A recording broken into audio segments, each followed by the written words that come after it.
সুপ্রিয় বিশেষ bank, primary প্রধান শিক্ষক ও অন্যান্য সরকারি চাকরি প্রার্থীগণ, আপনাদেরকে জানাচ্ছি অ্যাসপিরেন্ট 2.0 চ্যানেলের পক্ষ থেকে আন্তরিক শুভেচ্ছা। আজকের এই ভিডিওর মাধ্যমে আমরা সংবিধানের পূর্ণাঙ্গ প্রস্তুতি নিয়ে আলোচনা করব। So let's enjoy. তার আগে একটি কথা, আপনি যদি আমার চ্যানেল নতুন হয়ে থাকেন তাহলে অবশ্যই লাইক, কমেন্ট, সাবস্ক্রাইব।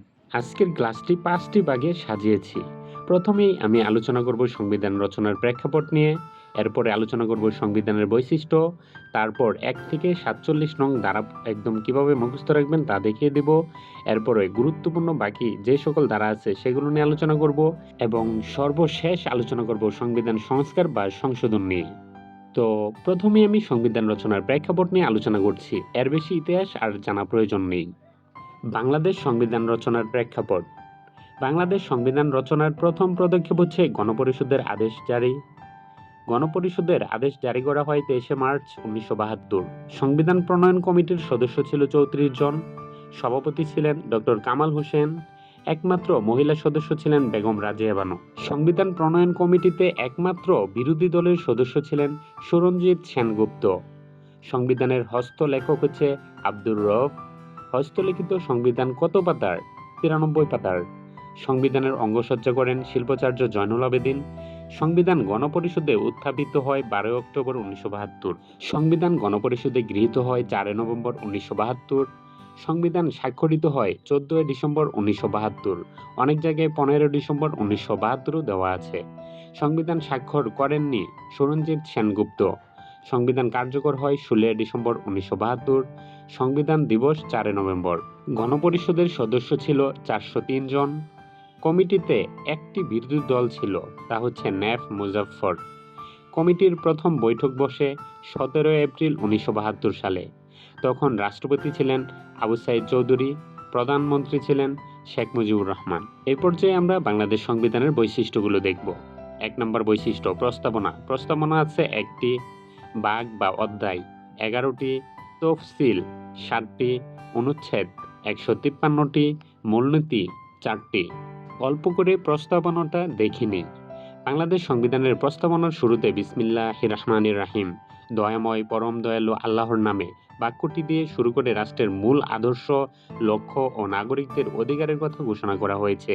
এতে মূলত 1971 সালের স্বাধীনতা সংগ্রামের চেতনা, জাতীয়তাবাদ, গণতন্ত্র, সমাজতন্ত্র ও ধর্মনিরপেক্ষতার মূলনীতি এবং আন্তর্জাতিক শান্তির প্রতি অঙ্গীকার প্রতিফলিত হয়েছে। বাংলাদেশ সংবিধানের ভাগ বা অধ্যায় হচ্ছে 11টি। প্রথম ভাগে আলোচনা করা হয়েছে প্রজাতন্ত্র নিয়ে, দ্বিতীয় ভাগে রাষ্ট্র পরিচালনার মূলনীতি, তৃতীয় ভাগে মৌলিক অধিকার, চতুর্থ ভাগে নির্বাহী বিভাগ, পঞ্চম ভাগে আইনসভা, ষষ্ঠ ভাগে বিচার বিভাগ, সপ্তমে নির্বাচন, অষ্টমে মহাহিসাব রক্ষক, নবমে সরকারি কর্ম কমিশন, দশম জরুরি বিধানাবলী, 11তমেতে বিবি। বাংলাদেশ সংবিধানের 7টি তফসিল রয়েছে। প্রথম তফসিল অন্যান্য বিধান সত্ত্বেও কার্যকর আইন।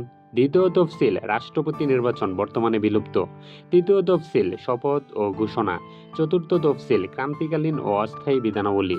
পঞ্চম তফসিল 1971 সালের 7 মার্চের ঢাকার রেসকোর্স ময়দানে বঙ্গবন্ধুর দেওয়া ঐতিহাসিক ভাষণ। ষষ্ঠ তফসিল 1971 সালের 26শে মার্চের স্বাধীনতার ঘোষণা। সপ্তম তফসিল 1971 সালের 10 এপ্রিল মুজিবনগর সরকারের স্বাধীনতার ঘোষণাপত্র। বাংলাদেশ সংবিধানের মূলনীতি হচ্ছে 4টি: জাতীয়তাবাদ, গণতন্ত্র, সমাজতন্ত্র ও ধর্মনিরপেক্ষতা। বাংলাদেশ সংবিধানের অনুচ্ছেদ হচ্ছে 153টি। এর মধ্যে 1 থেকে 47 নং এবং কিছু গুরুত্বপূর্ণ অনুচ্ছেদ বাধ্যতামূলকভাবে জানতে হবে, যা ভিডিওর সামনে আলোচনা করব। আমি এখনও বাংলাদেশ সংবিধানের বৈশিষ্ট্য নিয়ে আলোচনা করছি। 6 নম্বর বৈশিষ্ট্য, লিখিত সংবিধান। 7ম, দুষ্পরিবর্তনীয়, অর্থাৎ সংবিধান পরিবর্তনের জন্য সংসদের 2/3 ভোট লাগবে। 8ম, মৌলিক অধিকার সন্নিহিত, অর্থাৎ বাংলাদেশ সংবিধানে বাংলাদেশের নাগরিকের জন্য 18টি মৌলিক অধিকার সন্নিহিত রয়েছে, যা সংবিধানের 3য় ভাগে 26 থেকে 47 নং অনুচ্ছেদের মধ্যে আলোচনা করা হয়েছে। রাষ্ট্র পরিচালনার মূলনীতি সন্নিহিত, অর্থাৎ ইতিপূর্বে আমরা রাষ্ট্র পরিচালনার যে 4টি মূলনীতি আছে তা আপনাদের দেখিয়ে দিয়েছি। এরপরের বৈশিষ্ট্য হচ্ছে প্রজাতন্ত্র, সংসদীয় গণতান্ত্রিক সরকার, এককেন্দ্রিক রাষ্ট্র, এক কক্ষ বিশিষ্ট আইনসভা, সর্বদাই সংবিধানের প্রাধান্য, আইনের শাসন, বিচার বিভাগের স্বাধীনতা, সর্বজনীন ভোটাধিকার, বাংলাদেশের সর্বোচ্চ আইন। সংবিধান হচ্ছে বাংলাদেশের সর্বোচ্চ আইন। সর্বোচ্চ আইন প্রণয়নকারী কর্তৃপক্ষ হচ্ছে আইনসভা অর্থাৎ জাতীয় সংসদ। এগুলো ছিল বাংলাদেশ সংবিধানের বৈশিষ্ট্যসমূহ। এই পর্যায়ে আমরা বাংলাদেশ সংবিধানের 1 থেকে 47 নং অনুচ্ছেদগুলো দেখব, যা আপনাকে অবশ্যই জানতেই হবে বাংলাদেশের সকল চাকরি পরীক্ষার জন্য। তো প্রথমে আলোচনা করতেছি প্রথম ভাগ নিয়ে। এর নাম হচ্ছে প্রজাতন্ত্র। এইখানে অনুচ্ছেদ আছে 7টি। বাংলাদেশ সংবিধানের প্রথম অনুচ্ছেদটি হচ্ছে প্রজাতন্ত্রের নাম, অর্থাৎ বাংলাদেশের একটি সাংবিধানিক নাম রয়েছে, আর তা হচ্ছে গণপ্রজাতন্ত্রী বাংলাদেশ। দ্বিতীয়, প্রজাতন্ত্রের রাষ্ট্রীয় সীমানা। 2 ক রাষ্ট্র ধর্ম, 3 রাষ্ট্রভাষা, 4 জাতীয় সঙ্গীত, পতাকা ও প্রতীক, 4 ক অনুচ্ছেদ জাতির পিতার প্রতিকৃতি। অনুচ্ছেদ 5 আলোচনা করা হয়েছে রাজধানী, 6 নাগরিকত্ব, 7 সংবিধানের প্রাধান্য, 7 ক সংবিধান বাতিল, স্থগিতকরণ ইত্যাদি অপরাধ, 7 খ সংবিধানের মৌলিক বিধানাবলী সংশোধন অযোগ্য। বাংলাদেশ সংবিধানের দ্বিতীয় ভাগ নাম হচ্ছে রাষ্ট্র পরিচালনার মূলনীতি। অনুচ্ছেদ 8 থেকে 25, 18টি অনুচ্ছেদ রয়েছে এখানে। 8 নম্বর অনুচ্ছেদে আলোচনা করা হয়েছে রাষ্ট্র পরিচালনার মূলনীতি সমূহ। 9 জাতীয়তাবাদ, 10 সমাজতন্ত্র ও শোষণমুক্তি, 11 গণতন্ত্র ও মানবাধিকার, 12 ধর্মনিরপেক্ষতা ও ধর্মীয় স্বাধীনতা, 13 মালিকানা নীতি। 14 নম্বর অনুচ্ছেদে আলোচনা করা হয়েছে কৃষক ও শ্রমিকের মুক্তি। 15 নম্বরে আলোচনা করা হয়েছে মৌলিক প্রয়োজনের ব্যবস্থায়। 16তে গ্রামীণ উন্নয়ন ও কৃষি বিপ্লব। 17তে অবৈতনিক ও বাধ্যতামূলক শিক্ষা। 18তে জনস্বাস্থ্য ও নৈতিকতা। 18 ক পরিবেশ ও জীববৈচিত্র্য সংরক্ষণ ও উন্নয়ন। 19 নং অনুচ্ছেদে আলোচনা করা হয়েছে সুযোগের সমতা। 20 অধিকার ও কর্তব্যের কর্ম। 21 নাগরিক ও সরকারি কর্মচারীদের কর্তব্য। 22 নির্বাহী বিভাগ থেকে বিচার বিভাগ পৃথকীকরণ। 23 নং অনুচ্ছেদে আলোচনা করা হয়েছে জাতীয় সংস্কৃতি। 23 কতে আলোচনা করা হয়েছে উপজাতি, ক্ষুদ্র জাতিসত্তা, নৃগোষ্ঠী ও সম্প্রদায়ের সংস্কৃতি। 24 জাতীয় স্মৃতি নিদর্শন প্রভৃতি। 25 আলোচনা করা হয়েছে আন্তর্জাতিক শান্তি, নিরাপত্তা ও সংহতির উন্নয়ন। তৃতীয় ভাগ নাম হচ্ছে মৌলিক অধিকার। অনুচ্ছেদ 26 থেকে 47। এখানে টোটাল 22টি অনুচ্ছেদ আছে। 26 নং অনুচ্ছেদে আলোচনা করা হয়েছে মৌলিক অধিকারের সহিত অসামঞ্জস্য আইন বাতিল। 27 আলোচনা করা হয়েছে আইনের দৃষ্টিতে সমতা। 28 ধর্ম প্রভৃতির কারণে বৈষম্য নিষিদ্ধকরণ ইত্যাদি বিষয়ে আলোচনা করা হয়েছে 28। 29 সরকারি নিয়োগ লাভে সুযোগের সমতা। 30 বিদেশি খেতাব প্রভৃতি গ্রহণ নিষিদ্ধকরণ। 31 আইনের আশ্রয় লাভের অধিকার। 32 জীবন ও ব্যক্তি স্বাধীনতার অধিকার রক্ষণ। 33 গ্রেপ্তার ও আটক সম্পর্কে রক্ষা কবচ। 34 জবরদস্তি শ্রম নিষিদ্ধকরণ। 35 বিচার ও দণ্ড সম্পর্কে রক্ষণ। 36 চলাফেরার স্বাধীনতা।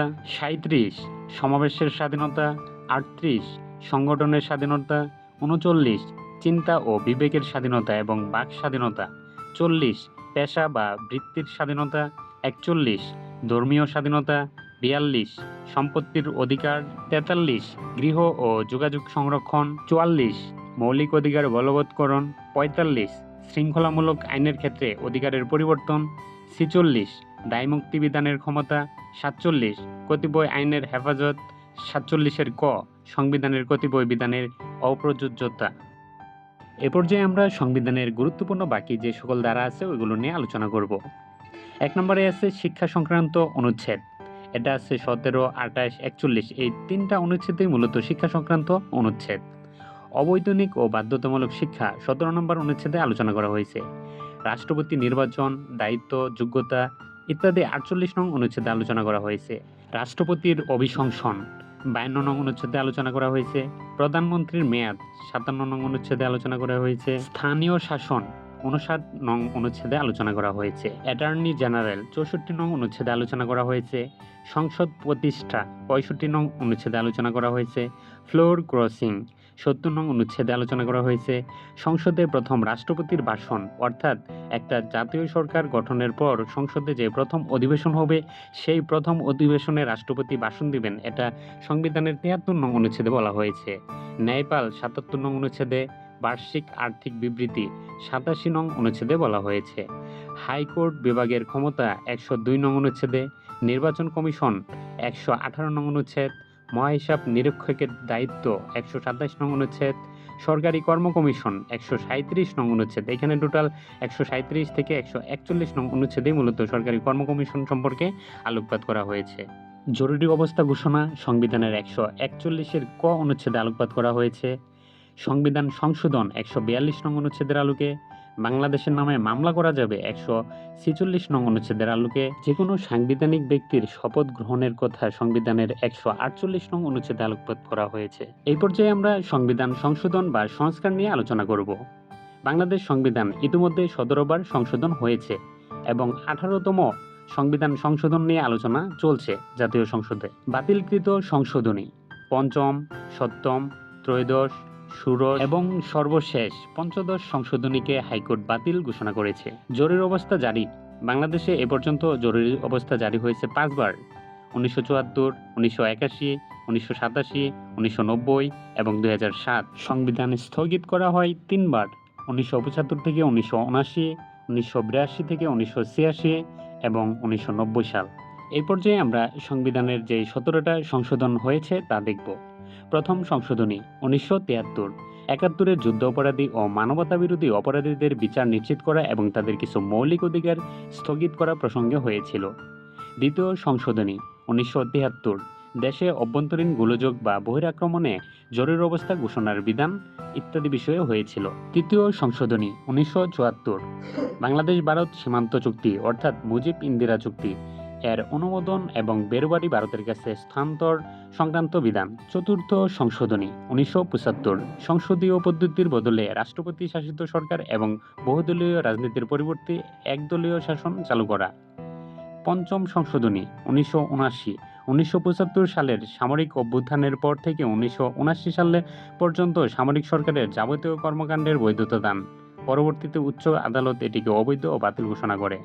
ষষ্ঠ সংশোধনী 1981, উপরাষ্ট্রপতি পদে বহাল থেকে রাষ্ট্রপতির পদে নির্বাচনের অংশ নেওয়ার বিধান নিশ্চিত করা হয়েছে ষষ্ঠ সংশোধনীতে। সপ্তম সংশোধনী 1986, 1982 থেকে 1986 সাল পর্যন্ত H.M. এরশাদের সামরিক শাসনের সমস্ত কর্মকাণ্ড ও অধ্যাদেশের বৈধতা দান। পরবর্তীতে উচ্চ আদালত এটিকেও অবৈধ ও বাতিল ঘোষণা করে। অষ্টম সংশোধনী 1988, ইসলামকে রাষ্ট্রধর্ম হিসেবে ঘোষণা করা এবং ঢাকার বাইরে হাইকোর্টের 6টি স্থায়ী বেঞ্চ স্থাপন করা। বেঞ্চ সংক্রান্ত অংশটি পরে বাতিল করা হয়। নবম সংশোধনী 1989, রাষ্ট্রপতি ও উপরাষ্ট্রপতি নির্বাচন একই সাথে করা এবং রাষ্ট্রপতির মেয়াদ পরপর সর্বোচ্চ 2 মেয়াদে 10 বছর সীমাবদ্ধ করা। দশম সংশোধনী 1990, জাতীয় সংসদে নারীদের জন্য 30টি আসন আরও 10 বছরের জন্য সংরক্ষিত রাখা। 11তম সংশোধনী 1991, অস্থায়ী রাষ্ট্রপতি বিচারপতি শাহাবুদ্দিন আহমেদের প্রধান বিচারপতির পদে ফিরে যাওয়ার বিধান এবং অন্তর্বর্তীকালীন সরকারের কর্মকাণ্ডের বৈধতা দান। দ্বাদশ সংশোধনী 1991, রাষ্ট্রপতি শাসিত ব্যবস্থার অবসান ঘটিয়ে দেশে পুনরায় সংসদীয় শাসন ব্যবস্থা ফিরিয়ে আনা এবং উপরাষ্ট্রপতির পদ বিলুপ্ত করা হয়। ত্রয়োদশ সংশোধনী 1996, অবাধ ও সুষ্ঠু নির্বাচনের লক্ষ্যে সংবিধানে নির্দলীয় তত্ত্বাবধায়ক সরকার ব্যবস্থা প্রবর্তন করা হয়। পরবর্তীতে আদালত এটি বাতিল করে। চতুর্দশ সংশোধনী 2004, সংরক্ষিত নারী আসন 30 থেকে বাড়িয়ে 45 করা এবং সুপ্রিম কোর্টের বিচারপতিদের অবসরের বয়সসীমা 65 থেকে 67 বছর করা হয়। পঞ্চদশ সংশোধনী 2011, উচ্চ আদালতের রায়ের প্রেক্ষিতে তত্ত্বাবধায়ক সরকার ব্যবস্থা বাতিল করা হয় এবং 72-এর সংবিধানের ধর্ম নিরপেক্ষতা নীতি পুনর্বহাল করা হয়। 2024-এর পরে ইউনিট সরকার এই পঞ্চদশ সংশোধনী বাতিল ঘোষণা করে। ষোড়শ সংশোধনী 2014, সুপ্রিম কোর্টের বিচারপতিদের অপসারণের ক্ষমতা জাতীয় সংসদের হাতে ফিরিয়ে দেওয়া। পরবর্তীতে উচ্চ আদালত এই সংশোধনীটি অবৈধ ও বাতিল ঘোষণা করে। 2024-এর পর ইউনিট সরকার পুনরায় এই সংশোধনীটিকেও বাতিল ঘোষণা করে, অর্থাৎ বিচারপতিদের অপসারণের ক্ষমতা জাতীয় সংসদের হাত থেকে নিয়ে সুপ্রিম কোর্টের কাছে আবার সুপার্দ করা হয়। সপ্তদশ সংশোধনী 2018, জাতীয় সংসদে সংরক্ষিত নারী আসনের মেয়াদ আরও 25 বছরের জন্য বৃদ্ধি করা হয়। বর্তমান জাতীয় সংসদে নারীদের জন্য সংরক্ষিত আসন হচ্ছে 50টি। তো বন্ধুগণ, এই ছিল ভিডিও। আশা করি ভিডিওটি আপনাদের ভালো লাগবে। ভিডিওটি ভালো লাগলে অবশ্যই লাইক, কমেন্ট, সাবস্ক্রাইব। ধন্যবাদ।